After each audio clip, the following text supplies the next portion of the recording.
കൂടെ കൂടെ ഗുണദോഷിക്കപ്പെട്ടിട്ടും മക്കളപുഷ്ടി പിടിക്കുന്നവൻ രക്ഷപ്പെടാനാവാത്ത തകർച്ചയിൽ പെട്ടെന്ന് പതിക്കും. അതുകൊണ്ട് മക്കളുടെ നിർബന്ധത്തിനല്ല വഴങ്ങേണ്ടത്, അവരുടെ മക്കളപുഷ്ടിക്കല്ല. അവരെ സ്നേഹത്തോടെ ഉപദേശിക്കുവാനും അവരെ തകർച്ചയിൽ നിന്ന് മോചിക്കുവാനും ഓരോ മാതാവിനും പിതാവിനും കടമയുണ്ട്. താടനവും ശാസനവും ജ്ഞാനം പകർന്നു കൊടുക്കുന്നു. തന്നിഷ്ടത്തിന് വിട്ടിരിക്കുന്ന കുട്ടി അമ്മയ്ക്ക് അപമാനം വരുത്തുമെന്ന് ഓർമ്മിപ്പിക്കുന്നു. ഓരോ കുഞ്ഞും ഓരോ പിതാവിൻ്റെയും മാതാവിൻ്റെയും പതിപ്പാണ്.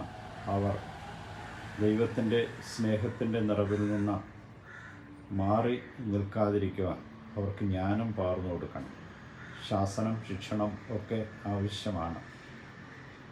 നീ കടന്നു പോകുമ്പോഴും നിനക്ക് പകരമായി കടം വീട്ടുവാനും നിൻ്റെ പേര് നിലനിർത്തുവാനുമാണ് ഓരോ മകനെയും മകളെയും ഈ ലോകത്തിലേക്ക് ദൈവം വിട്ടിരിക്കുന്നതെന്നുള്ള ബോധ്യമുണ്ടാകണം.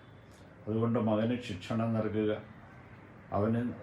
അവൻ നിനക്ക് ആശ്വാസഹേതുവാകും, നിൻ്റെ ഹൃദയത്തെ ആഹ്ലാദിപ്പിക്കുകയും ചെയ്യും. സുഭാഷിതങ്ങളുടെ പുസ്തകം 29-17 വാക്യത്തിൽ പറയുന്നുണ്ട്. അതുകൊണ്ട് പ്രവചനമില്ലാത്തിടത്ത് നിയന്ത്രണമില്ലാതെയാകുന്നു.